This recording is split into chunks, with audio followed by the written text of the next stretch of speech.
What's up guys, it's Daz here, but you don't really care because we've already completed this game. We've got 100%, we've got all the treasures and everything. So, this is going to be the very first bonus video. And what I'm going to do for this one is I'm just going to go over some little Easter eggs and stuff that you can just find in general stuff. So first of all, we're going to go to the Valley of Repose.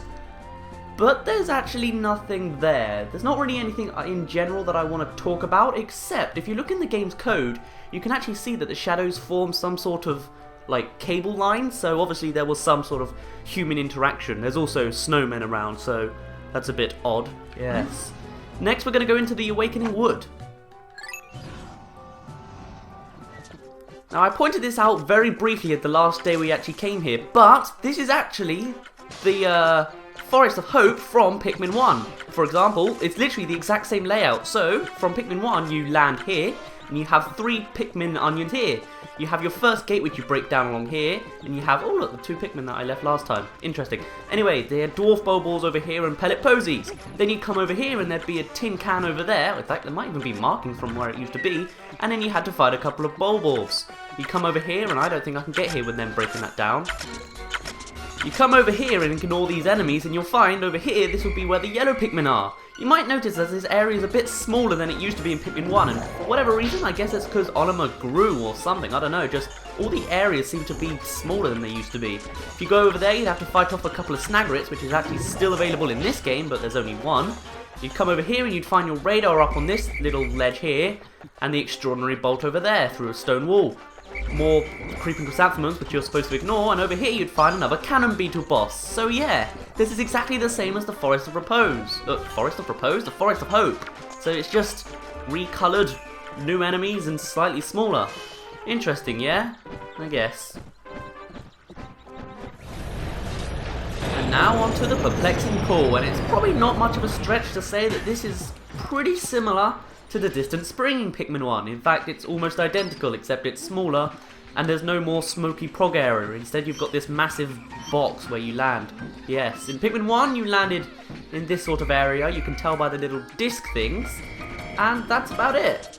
But, over time, this place actually gets even harder, because after day 10, you'll get little dwarf Bulbears after you. Well, they're just going to dig here. There'll be more and more as the days go by. So now we've got 2, but later on we'll have 3, and then, well,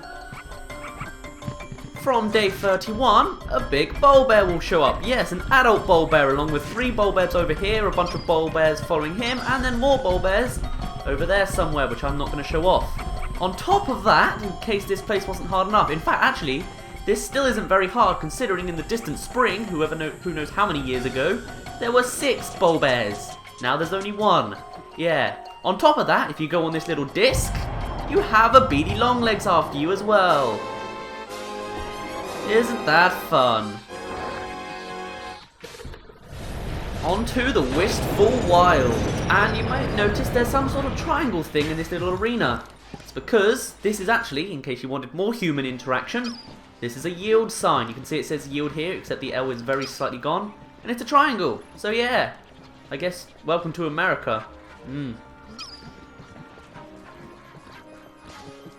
On top of that, the layout is also an Easter egg. For example, this section here is the final trial from Pikmin 1. This is the 3 sections where your onion would land, and as you go forward, you'll see there's a little ditch of water here and some land over here. As you go further forward, you'll find there's a little thin path on the left where your red Pikmin would usually go. You come along here forwards, ignore this decorated out of a cannon beetle and all that jazz. And then you come to this final little arena, which is where you fight off the final boss of Pikmin 1. Yeah. On top of that, this is the impact site from Pikmin 1, the first level in the game. See here, this is where the 3 onions would be. Your ship crashed here. You have little pellets and random stuff over here, and more stuff, really. But, what I'd like to point out also is, although this path wasn't here, this is like where the Pearly Clans would be in the water, there's no path further on from here. This is where you'll find some secret bosses, but this cave here, this is where you find Louie, right? This is the end of Pikmin 2, this spot here.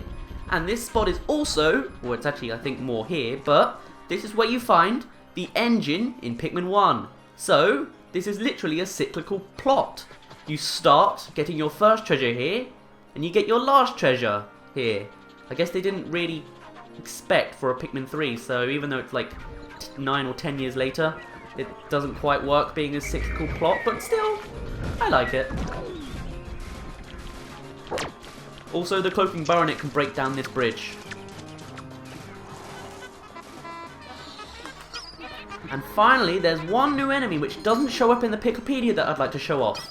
On days 31, 61, 91, 121, 151, 181, and so on and so on, you will find these little things.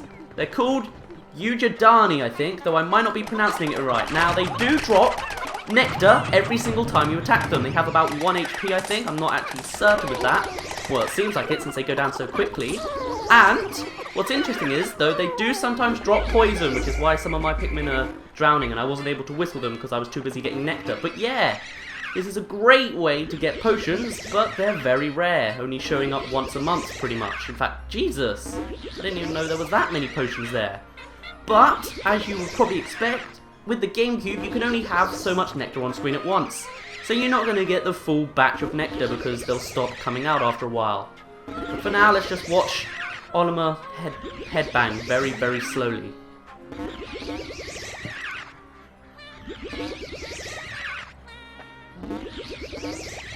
There we go, I think that's all of it, or pretty much, nope, okay, there's a bit more, there we go.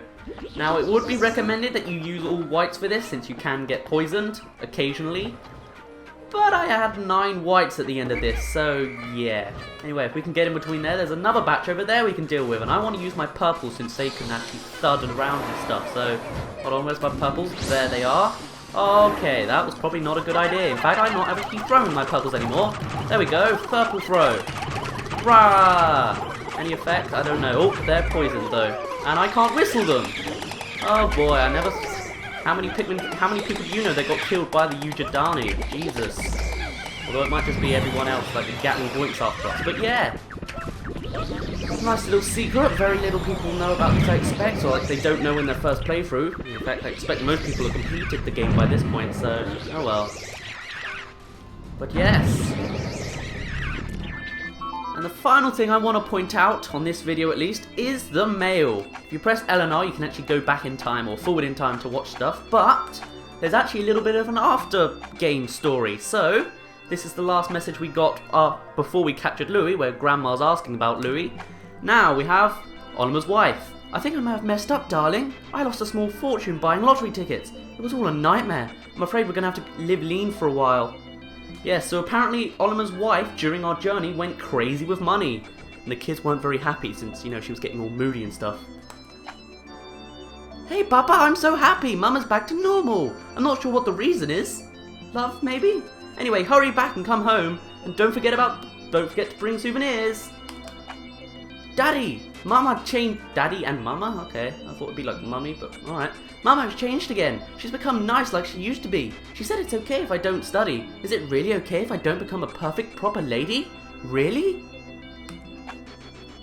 Oh god, the president's wife.